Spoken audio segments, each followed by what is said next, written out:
Bienvenidos a este nuevo episodio en Verbum Podcast. Nos encontramos nuevamente junto al licenciado Jaime Cruz Pérez. ¿Cómo usted está, licenciado? Muy bien, gracias a Dios. María Yeli, gracias por invitarme nuevamente acá. Lo tuvimos que invitar nuevamente porque está altamente interesante y tenemos nuevas preguntas sobre los métodos alternos de solución de conflictos y la mediación. Así que Pues usted es el vamos. experto. Usted me dirá que dónde nos quedamos. La otra vez estuvimos hablando un poco de varias de las cosas que tienen que ver con los métodos alternos.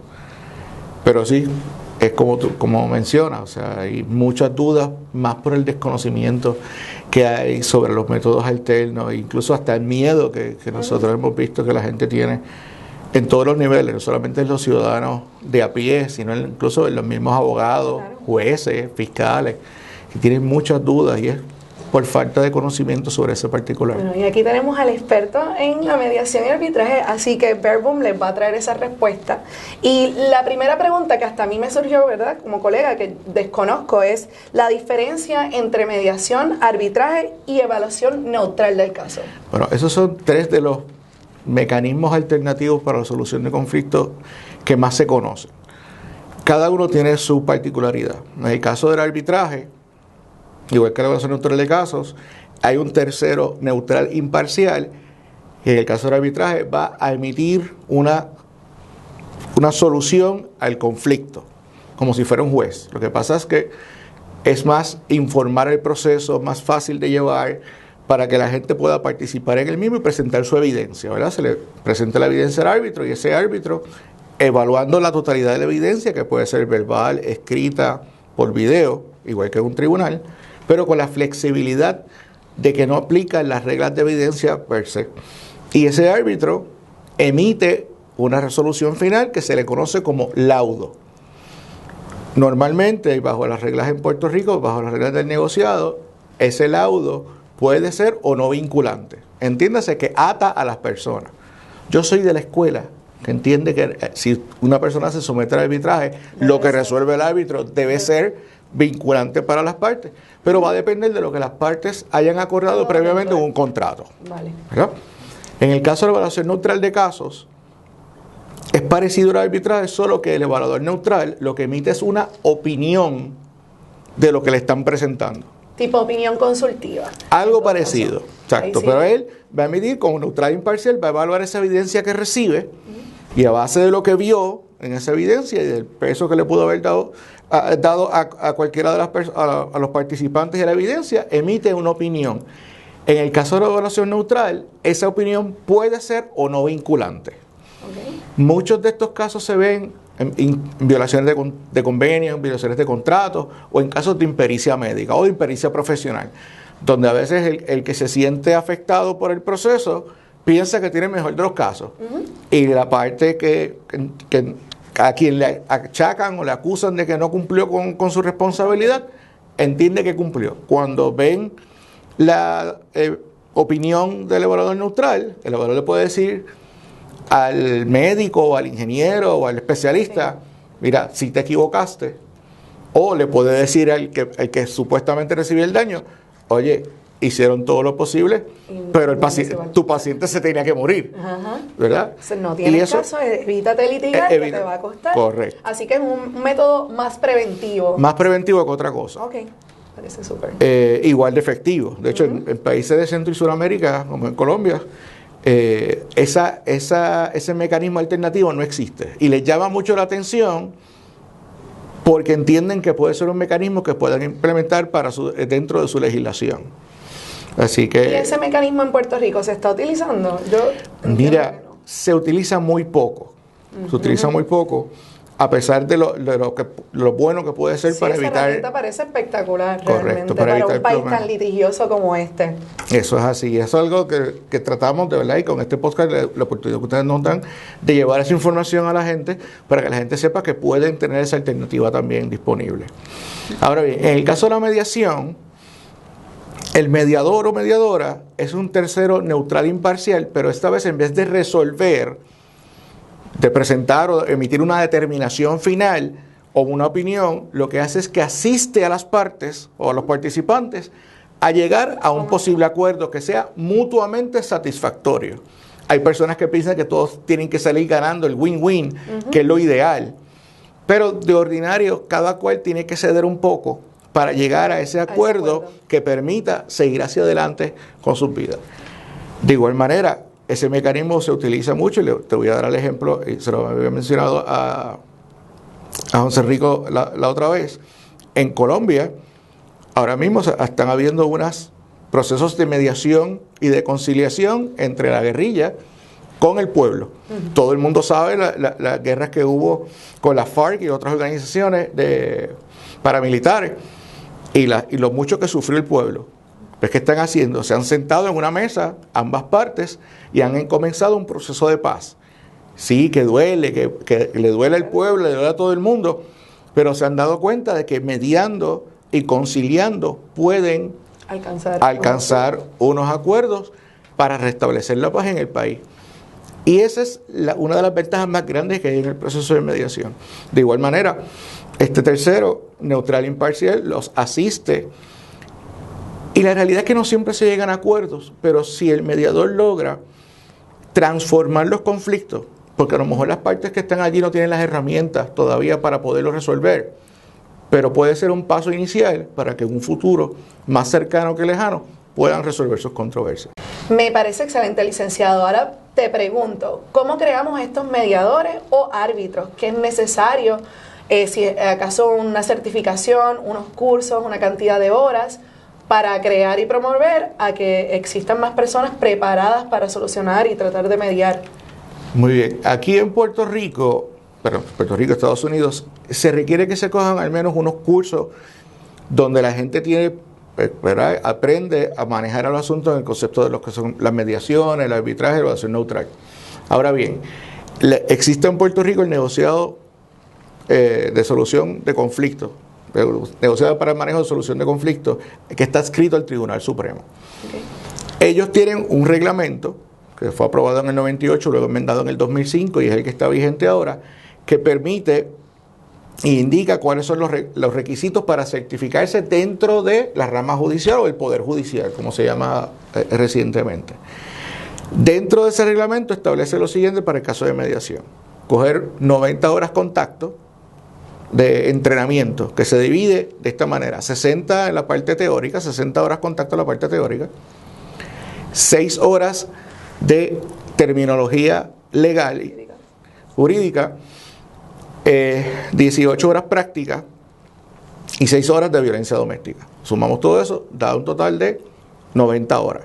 Claro, en el caso de los abogados, aquellos que somos abogados, no tienen que coger las 6 horas de terminología jurídica, porque pues obviamente ya las tenemos metidas dentro de nuestro DNA, ¿verdad? Y vas a necesitar, luego que tomen los cursos, pues demostrarle al negociado cuando se somete con el formulario que ellos tienen, una certificación de un grado académico o de experiencia de vida. Siempre tengo dificultad con el concepto de experiencia de vida, pero bueno. 3 cartas de recomendación, preferiblemente una de ellas de alguien que ha sido un maestro, un profesor, o haya sido un cliente de la persona, que hable de su carácter, un certificado negativo de antecedentes penales, y enfatiza en el certificado negativo, porque el reglamento dice certificado de buena conducta, la buena conducta se presume. Ajá. Pero bueno, certificado negativo de antecedentes penales, se someten esos documentos, y la observación de al menos una mediación completa, ¿verdad?, que puede ser con un mediador ya previamente certificado o con los centros de mediación de conflictos que están adscritos al tribunal. Sí, en cada región. En cada región hay un centro de mediación de conflictos. Ahora bien, en el caso del arbitraje, se requieren 18 horas de estudio, horas contacto de estudio, pero tiene otros requisitos adicionales, que es que debido a que el árbitro o árbitra suena duro, pero también está aceptado, necesita tener una experiencia ya en ciertas áreas. Por lo tanto, para una persona ser árbitro necesita tener no menos de 10 años de trabajo en su profesión. Sí, un tipo de expertise, peritaje. Correcto. Okay. Una experiencia que le permita poder entrar y resolver a base también de su experiencia de trabajo. Okay. Ahora bien, si son abogados, en vez de 10, son 5 años. Sí, obviamente tienen que someter al negociado, pues cartas de recomendación, el certificado negativo ante antecedentes penales y la certificación de prueba de que cogió el curso.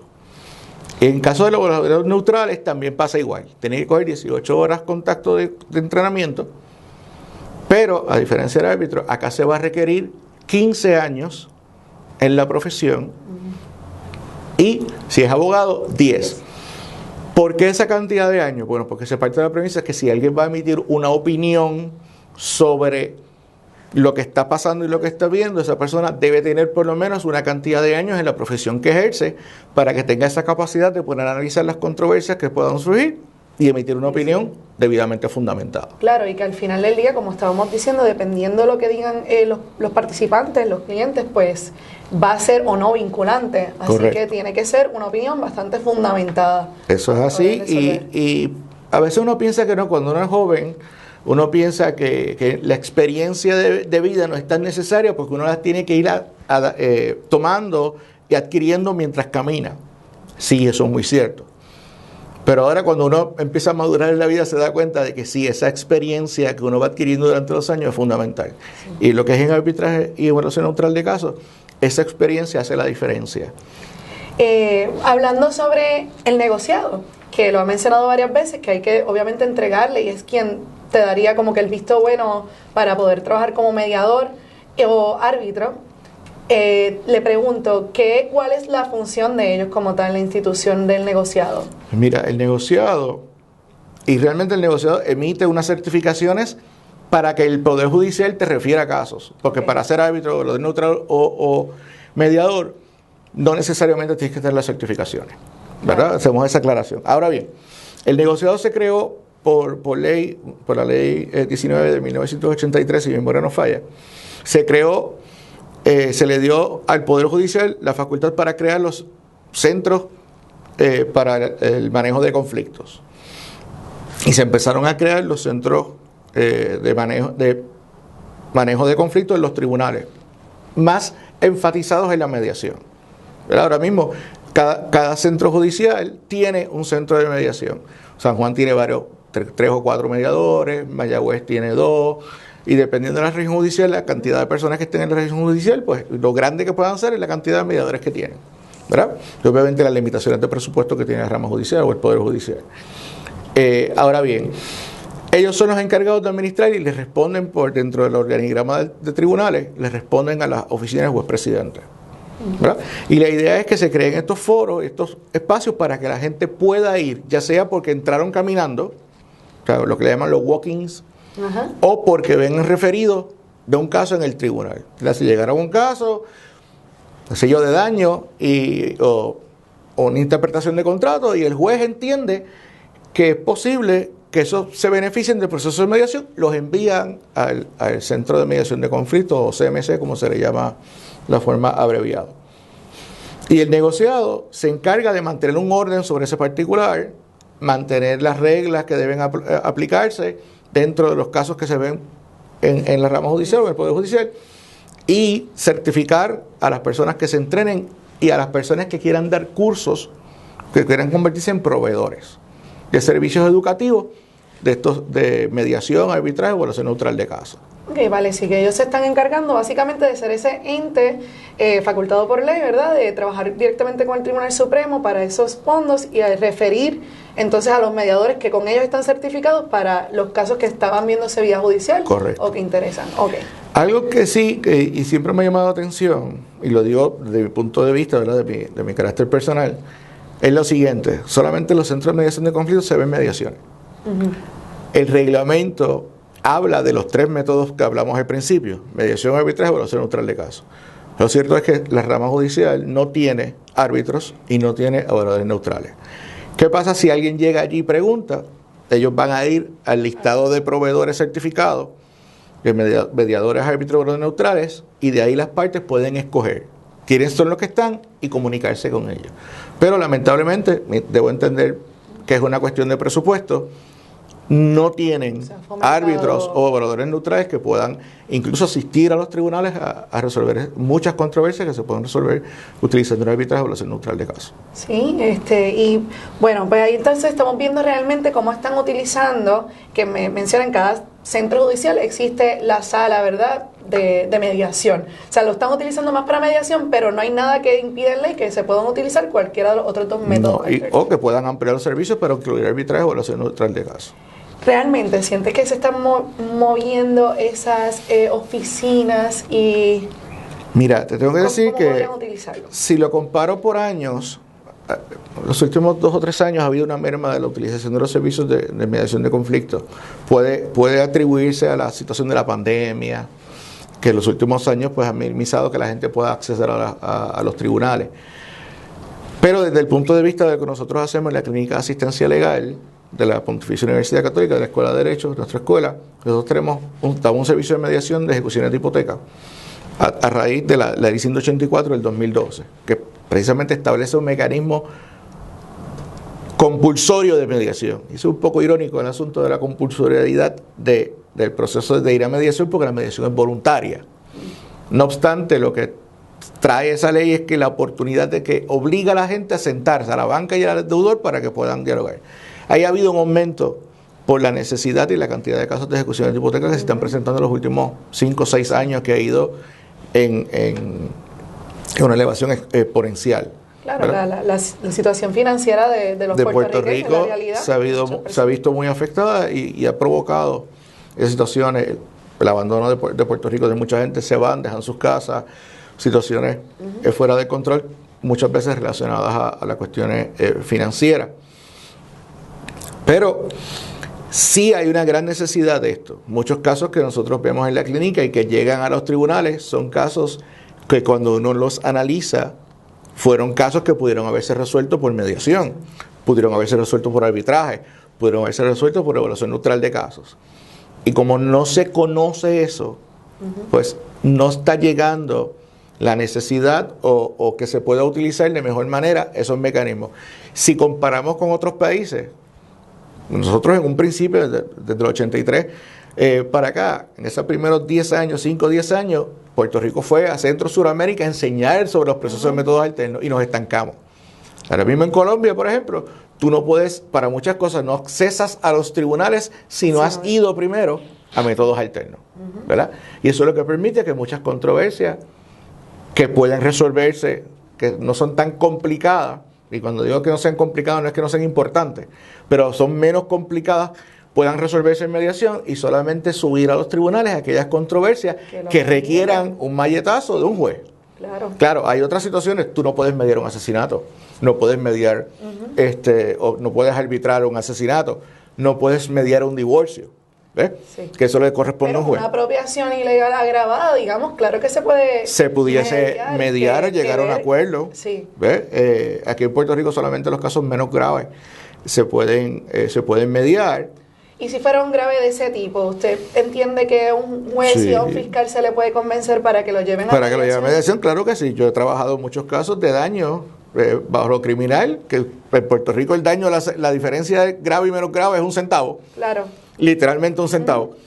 Entonces, pues, son casos que muchas ocasiones digo al fiscal, mira fiscal, déjeme refirarlo a mediación a ver si podemos llegar a un acuerdo que solucione y no cargar el caso con casos que se pueden resolver mediante un proceso de mediación. Ayudaría a todas las partes porque al final del día el Poder Judicial ciertamente pues ha caído también una crisis fiscal de dinero, economía procesal y la agenda que tienen, porque aquí también todos los días pues estamos en una alza de criminalidad. Así que asuntos así, entiendo que los fiscales también deben de tener, como abogados que también entender que tiene un poquito más mérito y utilizar esa sala que se encuentra en los centros judiciales. De igual manera, a veces, y es curioso y un poco irónico que suceda esto de esta manera, pero se están quejando en los tribunales que ha habido una disminución en los casos, pero no tenemos una solución más rápida de los casos que están. Así que, ¿cómo es posible que si tienes menos casos no puedas sacar lo que detienes más rápido? Así que, o sea, de cierta manera, es una disminución que no es real. Ahora bien, ¿cómo los métodos alternos pueden intervenir? Bueno, pues facilitándole al tribunal. Yo le digo a muchos jueces, mire juez, los mediadores, los árbitros, los evaluadores neutrales pueden ser un instrumento, puede ser ese brazo izquierdo de los tribunales para ayudarlos, asistirlos en estos procesos de resolución rápida de las controversias y haciendo valer lo que dice la regla 1 del procedimiento civil, ¿verdad? Que sean mecanismos para acelerar y solución rápida, económica y rápida de las controversias. Bueno, en ese caso, entre lo que mencionamos que sí podría mediarse, también hay que hacernos la pregunta, ¿cuándo ya no debemos mediar? ¿Cuándo realmente el mediador encuentra ese punto que dice, estas dos personas realmente no, estamos perdiendo nuestro tiempo, tenemos 3 sesiones, llevan alrededor de 2 horas, ya no están atendiendo ni reteniendo nada, están en negación, ¿cuándo debemos de litigar? Mira, eso va a depender de la controversia, me explico. En los casos de ejecuciones de hipoteca pueden haber 5 o 6 sesiones de mediación, porque depende mucho de análisis que se tienen que hacer de las finanzas de las personas y si el banco aprueba o no aprueba las distintas alternativas disponibles en el mercado. Pero hay controversias entre vecinos que se pueden resolver, como tú dices, en 2 horas. Dependiendo de la controversia, que nosotros tendríamos que ver si podemos continuar la mediación o simplemente decir, mira, realmente ya no se puede hacer nada más. ¿Cómo el mediador sabe eso? Según reciba el feedback o la retroalimentación de las personas. A veces yo he tenido que suspender mediaciones, no porque las partes no quieran, porque las partes están cansadas. Porque todos estos procesos que se dan más en mediación que en arbitraje en evaluación neutral de casos tienen una carga emocional fuerte. Y en muchas ocasiones esa primera sesión se da para manejar esas cargas emocionales envueltas y no necesariamente para entrar en una posible solución, ¿ves? Así que lo que tratamos de hacer es manejar el asunto emocional en un principio y luego pasar a una segunda sesión de mediación que nos permita. No obstante, si las partes están muy, muy cargadas o no están suficientemente maduras emocionalmente para poder encontrar una solución o un acuerdo o varios acuerdos, tenemos que parar la mediación y darles una oportunidad que sigan adelante. Lo importante, como te mencioné ahorita, lo importante no es, en el proceso de mediación, no necesariamente es llegar a un acuerdo final, sino es brindarle las herramientas para que esas personas puedan, entre ellos, transformar ese conflicto. Y eventualmente, quizás el paso de los días, meses, semanas, meses, puedan ellos solos, sin la intervención de un tercero, solucionar las controversias. Si el mediador logra hacer eso, fue efectivo en el proceso. Y hablando sobre este último ejemplo, específicamente la ejecución de hipoteca, que como dice, realmente no es que está obligado, pero se ha fomentado que en efecto los envíen a mediación.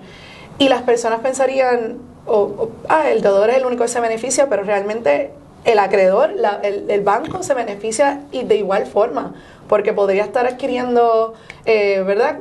¿Cuáles de las soluciones al final del cabo también? O sea, a ellos les costaría mantener esas propiedades una vez las ejecutan. En un caso de ejecución de hipoteca, un caso que si el cumplimiento del contrato es que el banco va a ejecutar la propiedad para adquirir la propiedad que se puso en garantía por el dinero y va a tratar de venderla. En una economía como en Puerto Rico, que está tan deprimida, aunque hay unos índices que han ido subiendo poco a poco, pero todavía hay un montón de propiedades que están en procesos de ejecución y no necesariamente el banco después que las quita las va a poder vender. Así que eso es una carga adicional que tiene el banco. Así que la idea del proceso de mediación, uno, es que las partes se sienten una frente a la otra y crear un balance, que es lo que el mediador va a lograr, ¿verdad? Un balance entre el poder adquisitivo que tiene la banca, el acreedor hipotecario y el deudor. Y llegar a ese balance. Una vez se llega a ese balance, se pueden ocultar posibilidades. El dueño de una casa no la quiere perder. Claro. El banco no quiere quedarse con una casa que no va a poder salir. Así que entrar en un proceso de modificación de hipoteca, que puede empezar desde cero la persona, con un pago más bajito, y va a permitir que el banco también cobre más intereses. Claro. ¿Ves? O a lo mejor una propiedad que no debe tantísimo, pues se puede analizar el asunto de un short payoff, que la persona le ofrezca menos a la banca y la banca lo acepte y sale de ese préstamo tóxico, entre comillas, ¿verdad? Claro. Y se resuelve un problema y recupera un dinero. ¿Ves? Así que va a depender de la situación en que esté y la cantidad de los préstamos, el análisis de las alternativas disponibles. Y está hecho para evitar un problema. Esa ley se creó también para evitar un problema más serio, de que de momento toda la banca quita todas las casas y tengamos un problema de salubridad porque tenemos a la gente sin techo. Claro, ¿ves? definitivamente. Así que es parte de eso. Claro, lo que dice mi antigua profesora Miller Negrón, es que el concepto del título de mediación compulsoria es como que contradictorio. Pero realmente, como mencionamos ahorita, el concepto de ser compulsorio es para obligar a las partes a que se tengan que mirar uno frente al otro. Porque quien representa a la banca, que es una corporación, sigue siendo un ser humano, claro, que también tiene su casa, sí, ¿verdad? Y que vea a la otra persona que por alguna razón, algunas puede ser por simplemente descuido, otras por enfermedad, porque se quedó sin trabajo, entró en una deuda y que quiere mantener su casa y de qué manera pueden resolverlo. Claro, y al final del día se puede ver que para ambas partes podrían encontrar ese happy medium porque al final puede ser un win-win situation. Correcto. Al deudor que quiere permanecer su hogar, su interés propietario, y obviamente la banca que al final del día, aunque podría ejecutarlo, tendría ese poder sobre, obviamente, por el gravamen, pero a la hora de la verdad también podría sacar algo de la mediación. Claro, y seguir cobrando los intereses, que claro, es parte de el banco. Los bancos nunca pierden. No. O sea, los bancos nunca pierden, siempre van a ganar. Sí. Pero le da, incluso les da una estabilidad también a los bancos. O sea, económicamente y estadísticamente al banco no le conviene tener una cartera de mucho préstamo tóxico en comparación con préstamos que realmente le están dejando dinero. Bueno, licenciado, esta conversación ha sido sumamente importante, nos ha educado un montón, así que muchas gracias por aceptar esta invitación nuevamente en Verbum Podcast. Gracias a ustedes por la oportunidad.